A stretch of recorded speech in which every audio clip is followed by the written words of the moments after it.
talk to the microphone.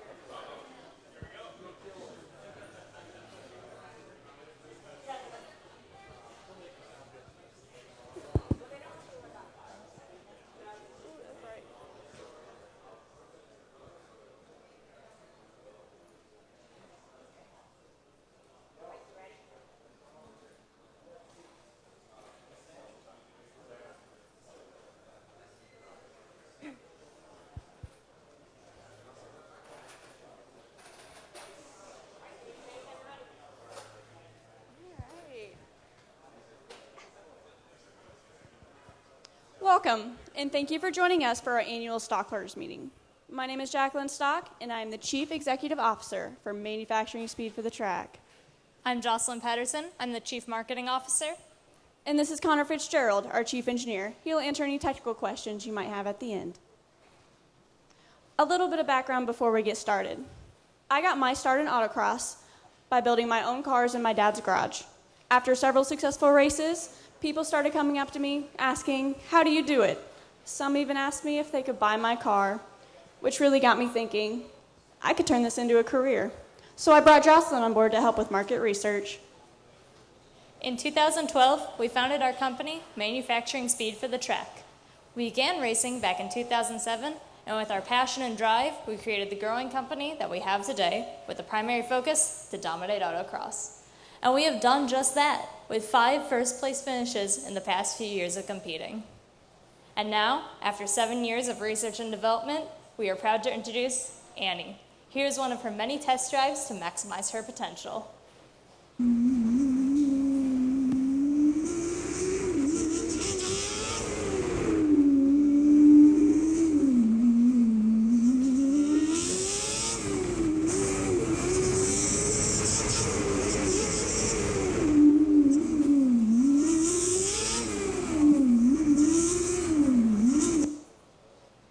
Annie has performance that you can feel. She has a 90 horsepower Kawasaki ZX6R engine that propels you ahead of the other competitors. She also has a complete aerodynamics package that glues you to the track, giving you total control. Annie not only has performance that you can feel, she has performance that you can see. Here are some of her results from a recent event. She placed first, beating the next best team by close to a second, and beating the 6th place team by almost 3 seconds. Now, let's take a moment to dive deeper into the market research conducted behind this customer-driven product. Our current market is composed of about 50,000 Sports Car Club of America members. This demographic makes about $80,000 to $100,000 a year. We obtain these numbers by collecting surveys of CCA members at recent events throughout this past year. However, the market is expanding. Many more people are starting to take an interest in these cars. The attendance at racing events has increased by 200%, and people aren't just interested, they're starting to get involved too. The involvement at the class rate has jumped by 150%. Both of these factors combined has spiked our demands from 50 cars a month to 125 cars a month. With demand increasing, it's important that we listen to the voice of the customers, which is why, with those surveys I mentioned earlier, we found that our customers' top 3 values are performance, safety, and maintenance. We already highlighted some of Annie's performance today, so let's take a look at some of the safety features she has. She has an impact attenuator that exceeds the maximum requirements, a driver's cell designed with finite element analysis, a fault-tolerant electrical system, and a 6-point harness seatbelt. Easy maintenance is key to maintaining customers for a lifetime. This is why we have a test-proven design. Every year, we look for ways to enhance our designs to stay on top of the market and improve our performance. We use a steel chassis instead of a carbon fiber monocoque. By using a steel chassis, we are ensuring serviceability, making it easier for customers to make modifications. Finally, we build all of our cars with the ability to exchange our original equipment manufacturer parts with off-the-shelf parts. This gives customers the ability to modify their car and make it truly their own. In addition to these customer demands, we put a lot of focus into research and development. We have done this throughout the history of our company, and we have conducted more design tests than I can count. We are always looking to improve our products. We are currently looking into ways to improve our electronic shifting and active aero components. Customers have given us a lot of feedback. and they said that they want a new aerodynamics model with those active aero components included. So we are giving them just that, a new aerodynamics model with all of those advanced aero components included. That's coming out at the end of this month. Between our company's humble history, our outstanding product, and our extensive market research, there is great potential in our products. Now, I will pass it over to Jacqueline to elaborate on our finances. In terms of our current finances, it cost us $12,000 to build one car, with the most expensive parts being engine and drivetrain, frame and body, and suspension and shocks. We turn right around and sell that same exact car for $25,000. Our current production capacity is only 55 cars per month, but we've consistently sold 50 cars per month based on that past demand.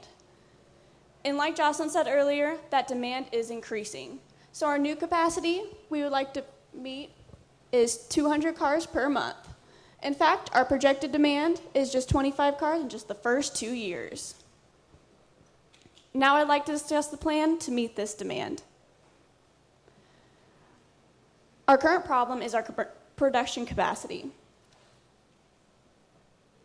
Our goals to overcome this problem is to partner with a machining company and expand our current production. Within the next 6 months, we will start to analyze the optimization and expansion of our current facility and finalize a joint venture with Precision Tech. Here are the stages of our expansion process. Stage 1 is our current facility with a U-shaped flow that is optimized with chassis all the way to the current final production of the car.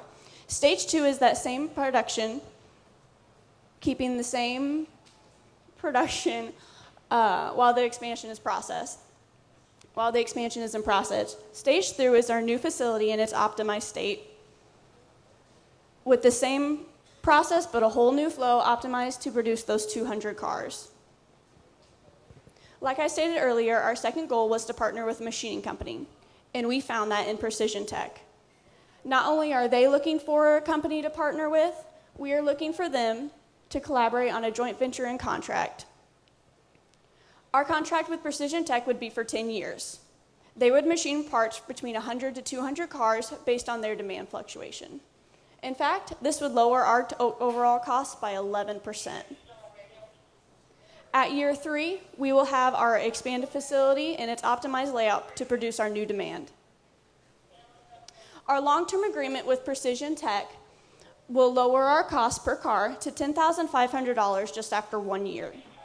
And after 3 years, with our new facility being built and our economy of scales, we plan to lower that even further to $9,250 per car.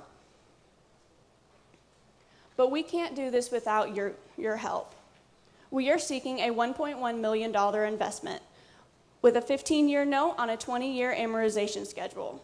This loan would be compounded at 15% interest annually, but we are also asking for an early payout at year 10 with a $50,000 fee. With the bulk of your investment going to the expansion of our facility, followed by the purchasing of equipment and first quarterly wages. The most important thing you're asking yourself right now is when will you see your return on investment? With our conservative estimates keeping market fluctuation in mind, you will see your return on investment in 5 years and 6 months. Finally, why should you invest in manufacturing speed for the track? You would be investing in a company that is on top of a rapidly growing market.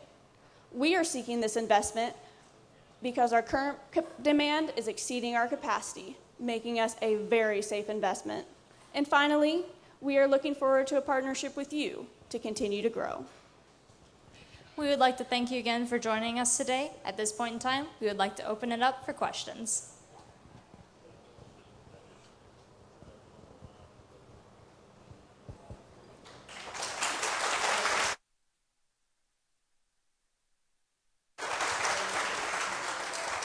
Great, thank you guys very much. Luckily, you don't have to field questions here. All right, so since we're on combustion, let's see who the next lucky team is going to be. Just because they're in my hometown, let's go with the University of Pittsburgh. You guys here?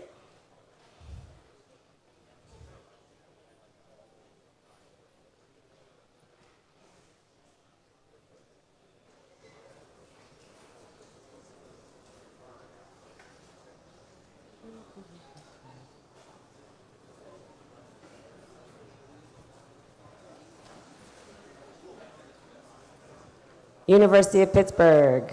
Not here? All right, then. We will move on to University of California, Berkeley.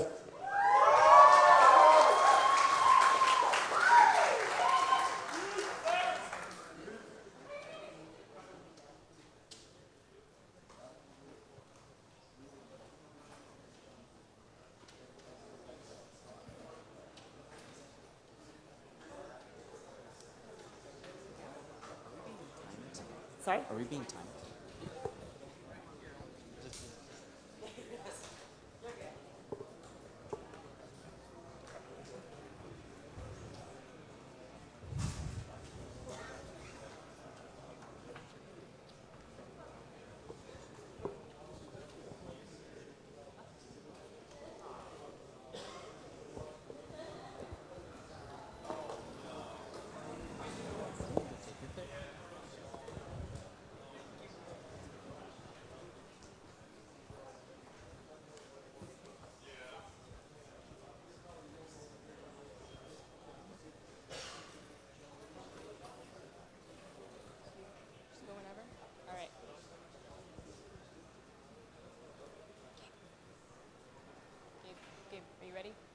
Ready?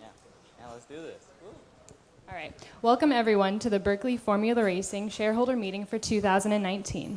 My name is Brianna Michonne, and I'm the CEO. And joining her today will be Gabriel Sandoval, and I'm the CMO. We have prepared this meeting today to reflect on our past and to begin to discuss what our future holds.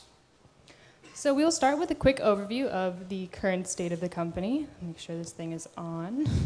Forgot. All right. Current state of the company, and then we will talk about a new business venture for us to take advantage of. We will then talk about the details of how we plan to take advantage of that opportunity, and we'll finish with a quick financial overview. So Gabe, please take it away. Thank you, Brianna. We just closed out this last second quarter, and I have to say things have been going quite well for us. Our revenue is growing at a rate of 37%. That is up 9 points from the previous year. And we have also expect to see an operating margin of 17% by the end of the year.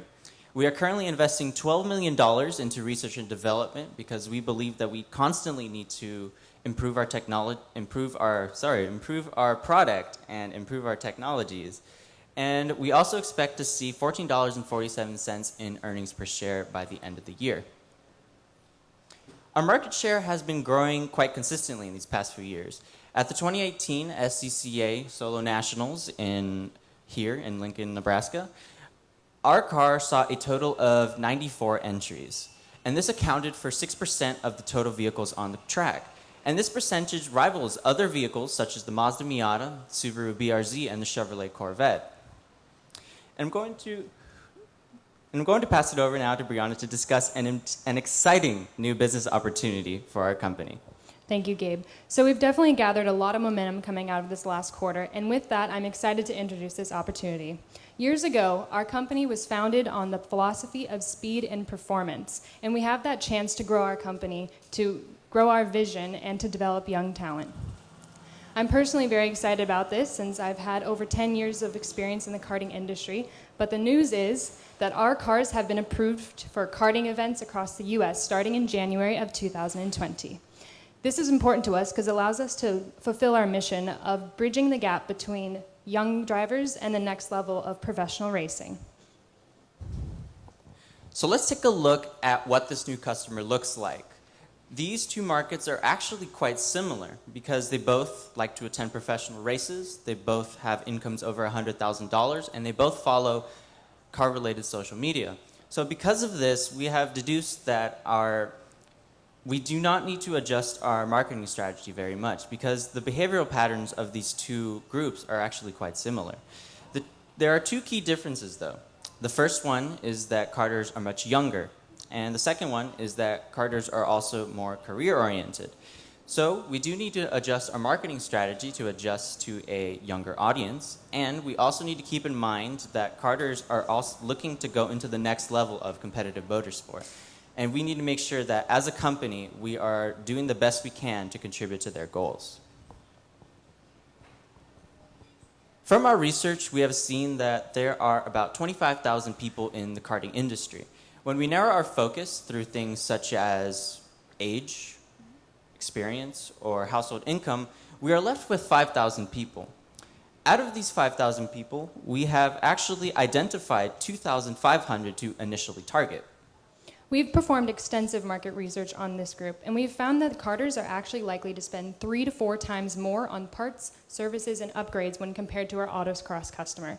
That brings our customer lifetime value to $83,000, which is $10,600 more than our Autocross customer. This makes them a highly desirable segment to attain. And with that, we devised a strategy to attain this customer and to help them reach their goal.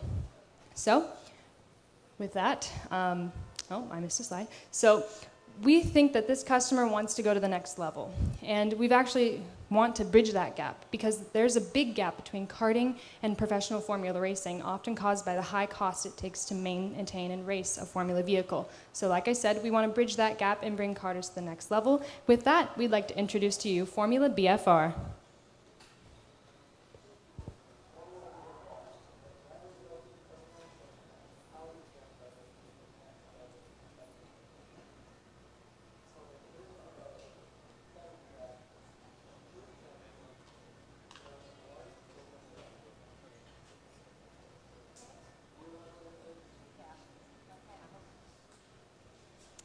All right, so with this Formula BFR, we're actually going to have our car, we're going to partner with Challenge America's karting series, and our car will be featured in a class of their own with over 30 drivers over a series of 7 races. At the end of these 7 races, we will crown our champion, and that champion will earn a seat with Andretti Autosport for the 2021 Formula 4 series.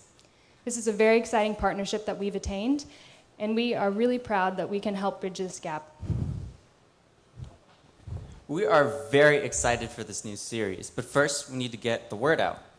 We need to expand on our pre-existing social media presence on Instagram, Facebook, and what's the other one? YouTube, sorry. And we will also hold a press event at the Rock Cup Championship in Las Vegas, and this will also hold a driver endorsement by Indy Lights driver and former go-kart racer Oliver Askew. We also will provide trackside services for all of our vehicles because we believe that we need access to real live action data, and this would be for our own product development. And customers will then be able to share their thrilling racing experiences on social media, furthering our marketing reach. Now let's take a look at our operations strategy. Our current state, our current capacity is only 55 cars per month, but the increase of sales from Formula BFR and the increase in sales from the steady increase from Autocross, we expect to be seeing about 67 cars per month. So, in order to tackle this challenge, we have devised a plan. So let's take a quick look at our current process. We do all in-house manufacturing and assembly. And that limits our unit output due to space and time constraints. So we've devised a plan. In phase 1, we will begin outsourcing our chassis and suspension tube fabrication. In phase 2, we will outsource parts machining and finishing. And in phase 3, we will outsource our aerodynamic device manufacturing. Let's take a closer look. In our current facility, we allocate space for all of these processes. But in phase 1, when we remove our tube prep, we will open up that space, shorten our lead time by about 2 days, and increase our manufacturing by about 10 cars per month. Similarly, in phase 2, when we outsource parts machining, we open up that space, reduce lead time, and increase our manufacturing capacity by about 15 cars per month. And in phase 3, same story, we increase our manufacturing capacity by about 10 cars per month. We plan to roll out these changes over a series of 3 years for a total increase in manufacturing capacity of 35 cars per month. This will sustain us well into the year 2023 and beyond. So we've shown you this new marketing opportunity. We've shown you how we want to expand our manufacturing. Now let's take a look at the financial details.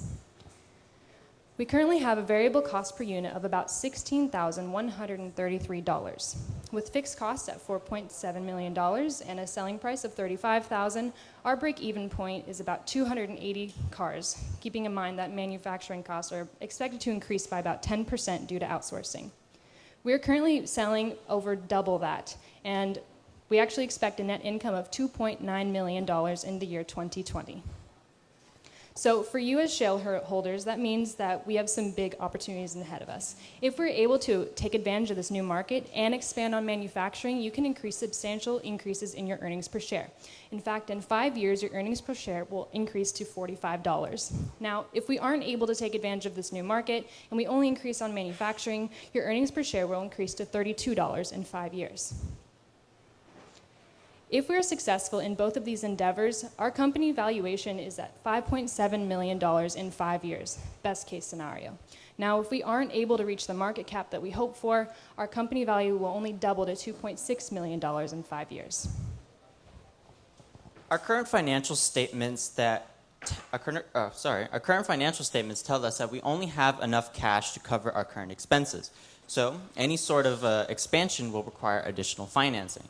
To tackle this challenge, we have devised a short-term loan that will cover the costs of the immediate breakthrough into this new market, and also a long-term loan that will cover the costs such as increasing our workforce and also the repurposing of our factory space.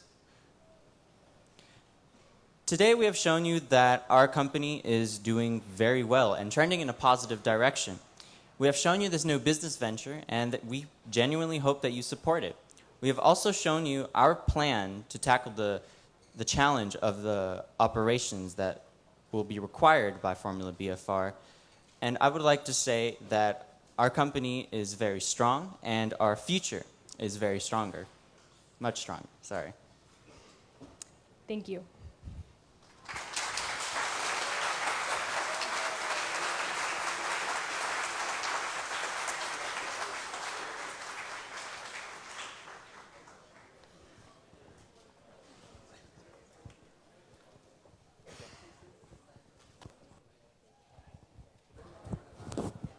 Sorry, doing too many things at once here.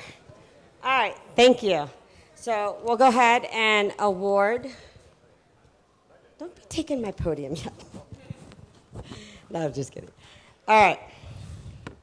So in third place was University of California, Berkeley.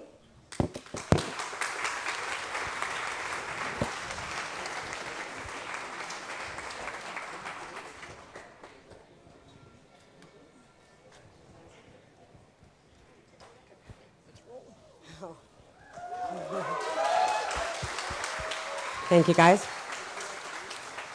And in second place, Missouri University of Science and Technology.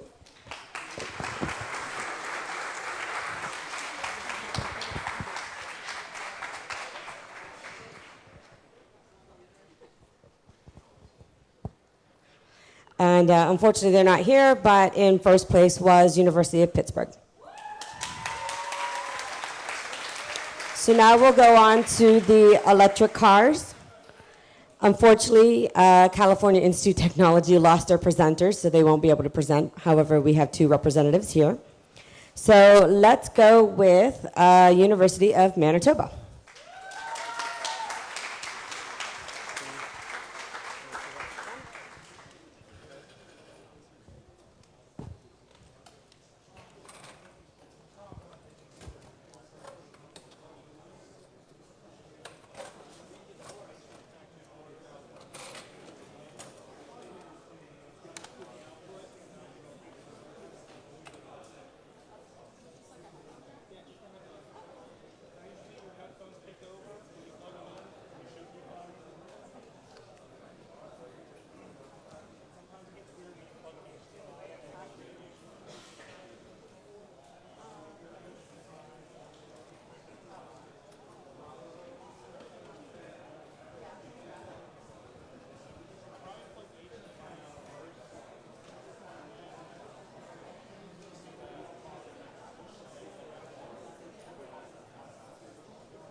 now the headphone jack, not the HDMI.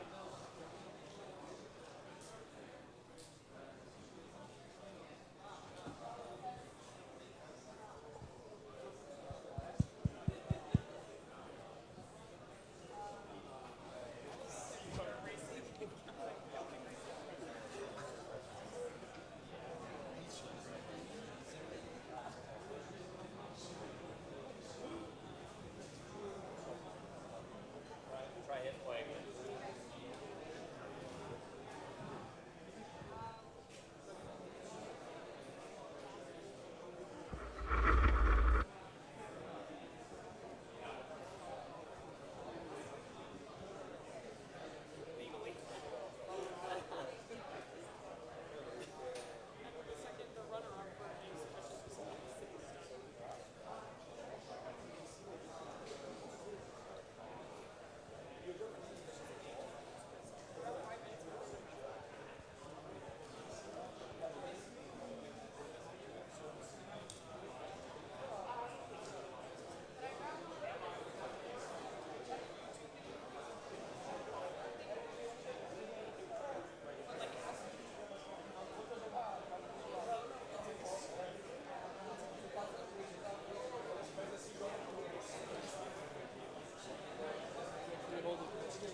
Sure.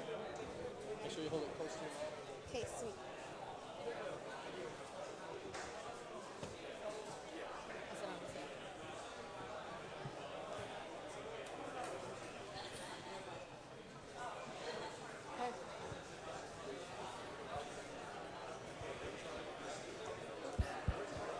Hi.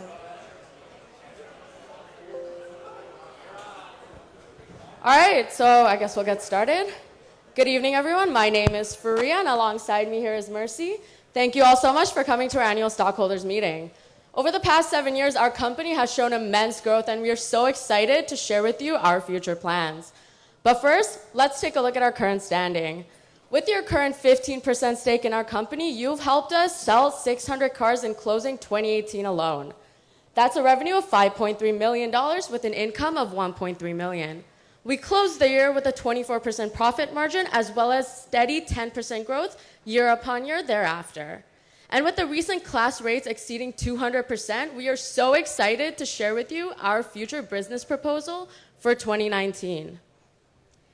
Excitement is flooding across a generation of racers as the news broke out of a brand new FSA class. This is the future. Karting organizations around the United States will debut the FSA class in the 2020 season, competing alongside LO206, Rotax, and Shifter classes. So who exactly are these racers? Well, let's take a look at what our market looks like based on data from SAE analysis. Meet Mary, a financial analyst on the rise, earning $73,000 annually. Work can get stressful, but Mary knows there is no better feeling to decompress her body, her mind, and her soul than the feeling she gets from her high-performance race car. And over here is Ed, a senior engineer taking home over $100,000 annually. Having raced all over the world, he is looking to continue his adventurous lifestyle and needs a car to feed his need for speed. Together, they make up our next-gen and classic market segments. Mary and Ed have something in common. They want something that works for them, and we can give them exactly that. Introducing ePBR 19. This is the future of racing. Starting at $35,000, our car can go from 0 to 60 in a mere 4.2 seconds with a top speed of 70 miles per hour. Additionally, with the ability to operate in any season and with zero fuel emissions, our racers can rest easy and fuel that adrenaline rush whenever they please, knowing that they've saved an average of 2,600 pounds of carbon emissions every single year. As you can see here, our carbon fiber body panels house a high energy density accumulator, giving us the best power to weight ratio in our entire class.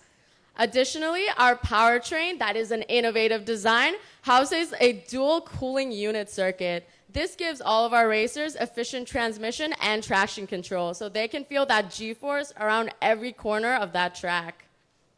Our customizable modules, as you can see here, allows our racers to select and display the performance stats that they want so they can better their own race. This is done through our customizable dash, smartphone integration, steering wheel, along with our auxiliary control units. Additionally, our auxiliary control units, as you can see from this aerial view of our vehicle, is connected with our proprietary heartbeat system. This connects our auxiliary control units and shuts down the vehicle should any component malfunction, adding as a fail-safe to our entire design and keeping our drivers safe. That's the heartbeat going through right there. Together, ePBR is a safe, reliable, and driver-oriented drive experience for all of our racers. Looking at competitors, LO206, Rotax, and Shifter classes, we've differentiated ourselves by being an electric-only vehicle, saving thousands on CO2 emissions. Although our initial price is higher, when looking at the end of our product lifetime, the overall expenditure for all of our racers has been reduced due to our lower maintenance costs as well as no fuel consumption. Although the experience required of our racers with our competitors differs, we are inclusive of all backgrounds with our customizable modules. And finally, we don't have to limit ourselves to nice weather racing. With absolutely zero fuel emissions, we can race indoors and race all season. Together, truly ePBR is our competitive advantage. With the introduction of the FSAE class, we can expect our capacity for our production to increase. We're currently making 55 of these cars per month in our Winnipeg-based manufacturing plant located in southern centralized Canada. That's a cycle time of 2.9 hours. However, with this new surge of racers, we can expect our capacity to increase to 110 cars per month in order to meet demand. And I am so excited to introduce our solution, introducing the ePBR expansion plan. By utilizing just-in-time manufacturing and Lean Six Sigma principles, we can reallocate our resources, retrain our employees, and reuse our current infrastructure in order to meet our increased capacity. Our expanded plan, as you can see here, sees the introduction of sub-assembly workstations and vastly increases automation. Our subsystems will be assembled in these workstations, then put into our main assembly line, where they will be assembled along with our modular components.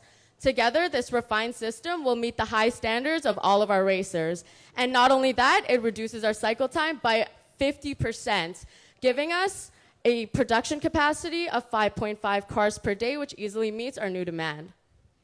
With races starting in 2020, we need to start marketing now.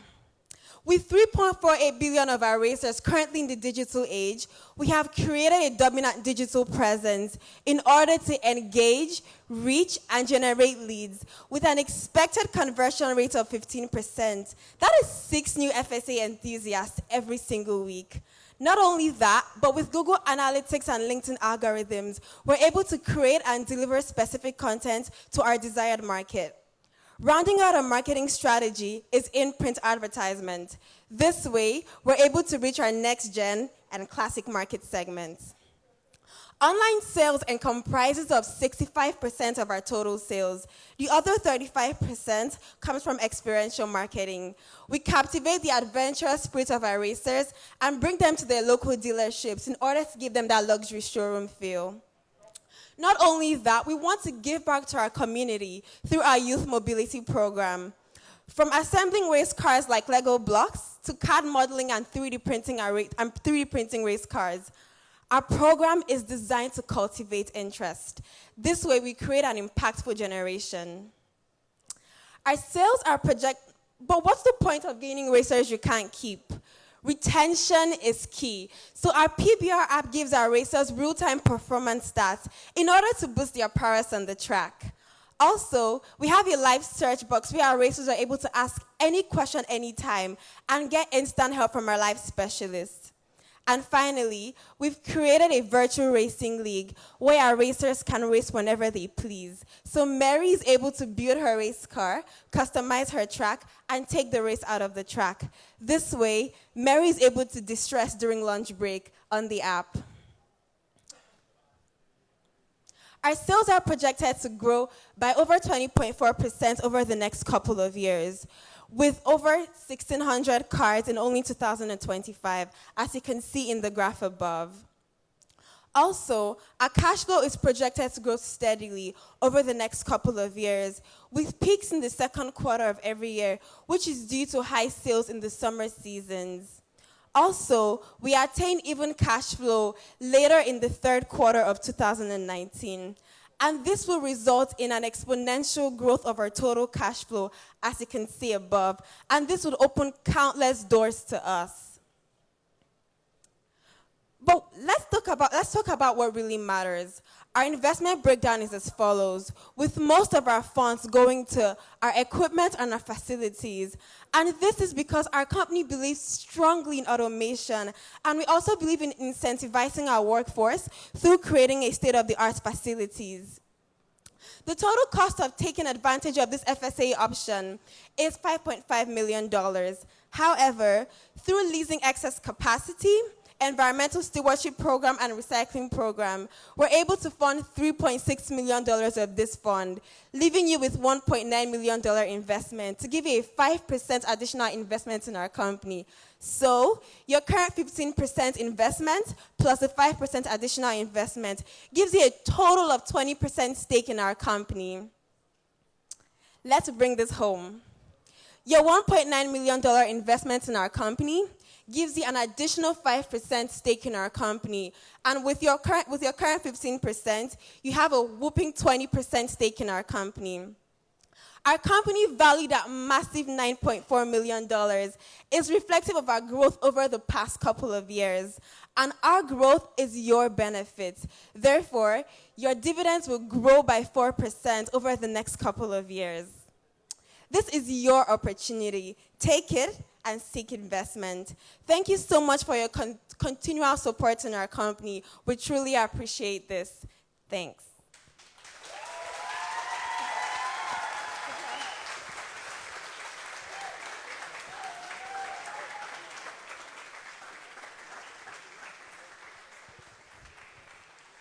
Great. Thank you, Manitoba. All right, McGill University, you're next.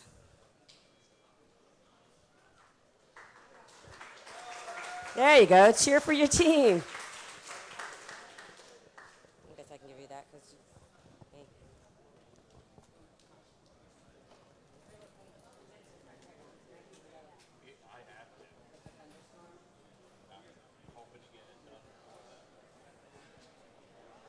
I have to drive through the night. I have more work tomorrow.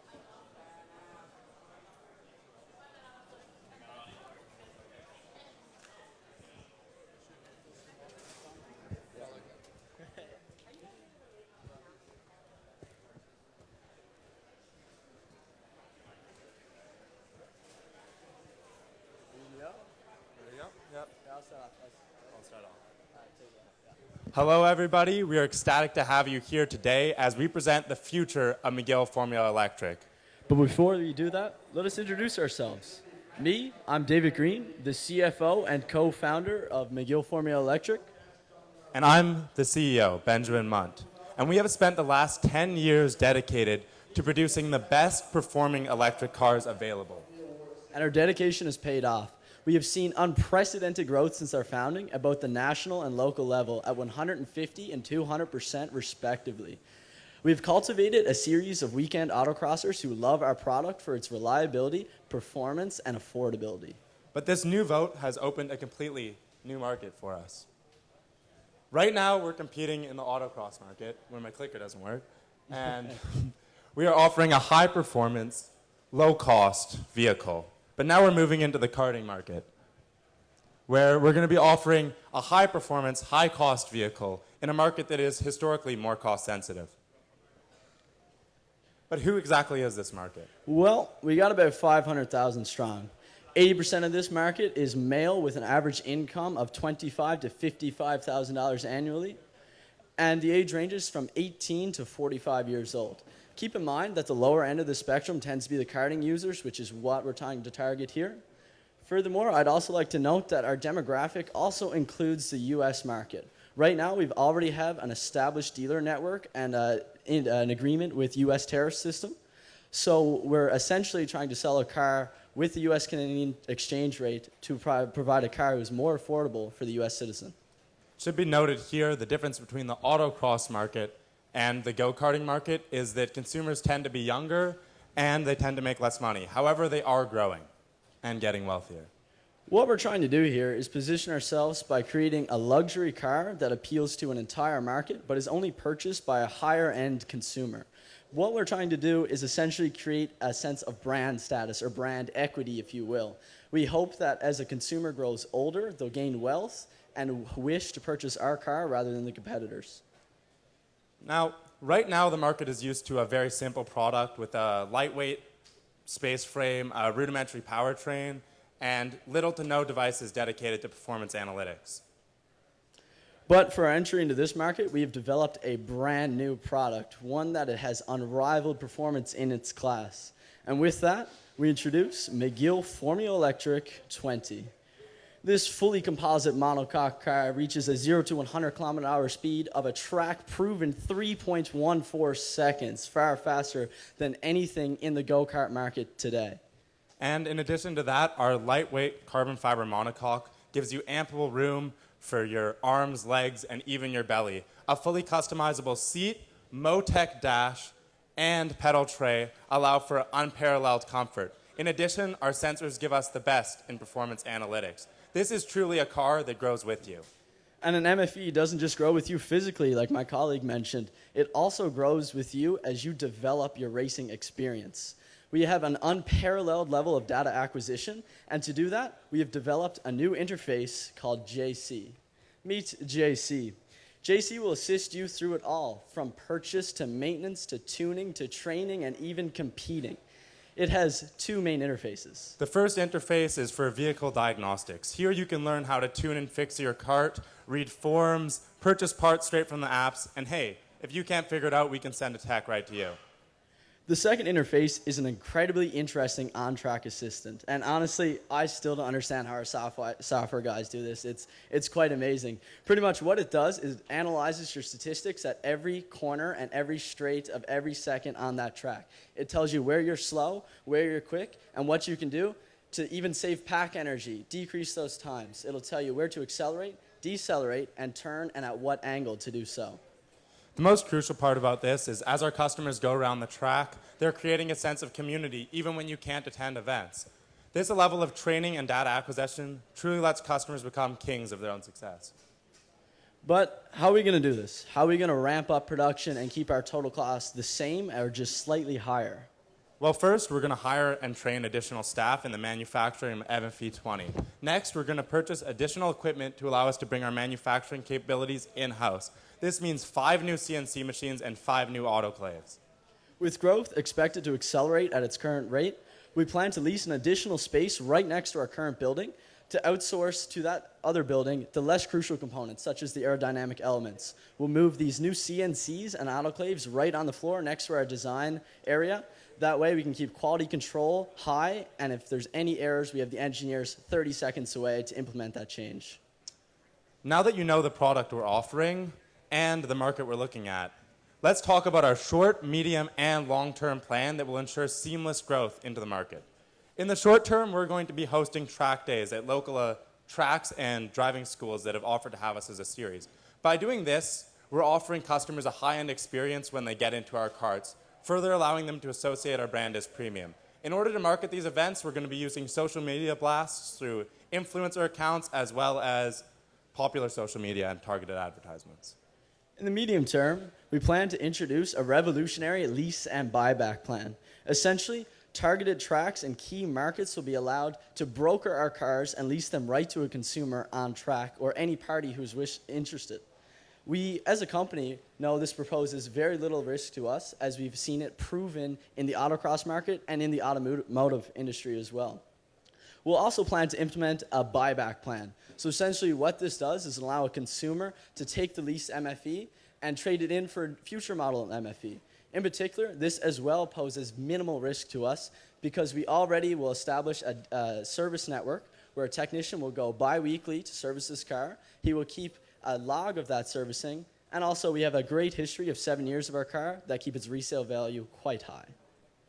In the long term, we're going to be partnering with SAE teams, not only to preach nice green technology, but also to ensure that we have a long-term customer base of people interested in our products, as well as future partners or even engineers. So how are we going to make money? That's what this all comes down to. Pretty much right now we have a firm share of the market. We've been operating at a profit margin of $9,600 with a production cost of $25,400. That brings us to a total pre-sale unit price of $35,000. On the right, you'll see our projections, and as you can see in our recent years, we have surpassed with actuals over our projections. In earlier years, as we were trying to obtain that market share, our projections were a little bit overboard, but we've maintained them conservative, and we expect that these projections will be surpassed in future years. So now for the future of MFA 20. We're offering here a variable pricing model where our cars start at $30,000 and end at $40,000.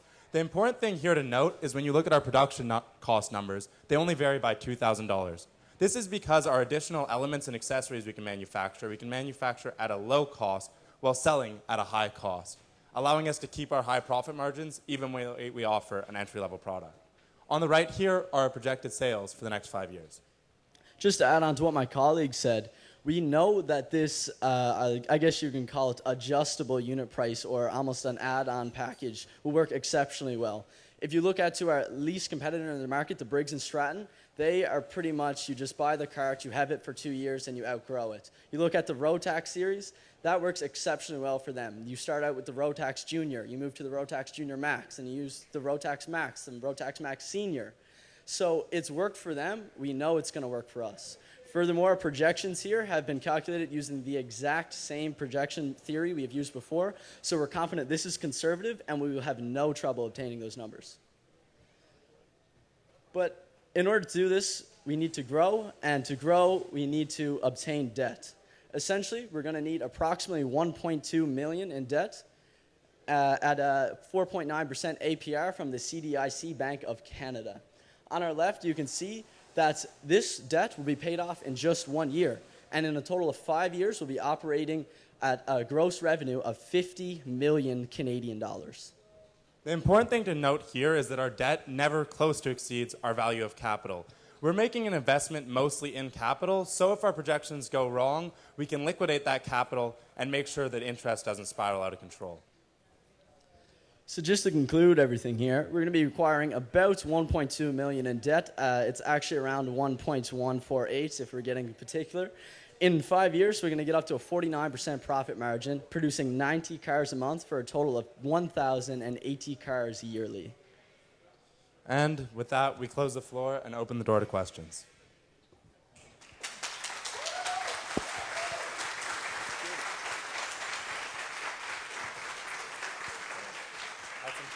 Great, thank you. Isn't it much more relaxing when you don't have to worry about judges asking you questions? Yeah. All right.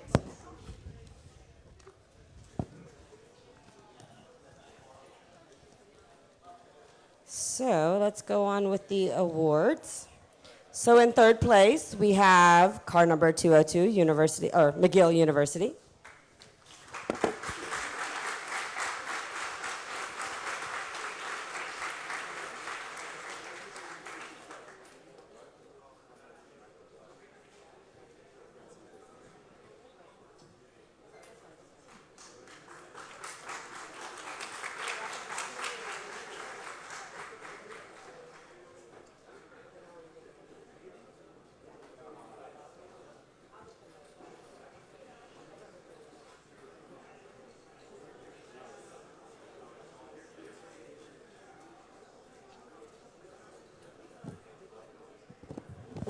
Save myself some time there. All right, and in second place, team who wasn't able to present for us, but car number 233, California Institute Technology.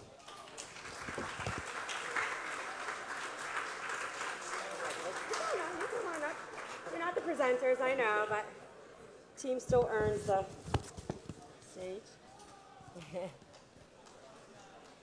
Great, thank you. And that leaves our first place for car number 210, University of Manitoba.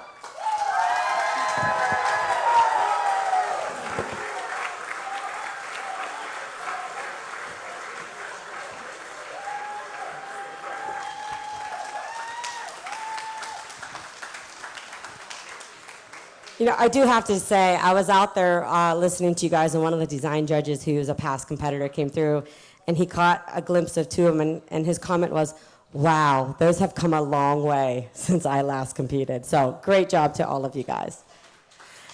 Next up, we're going to start with the design review.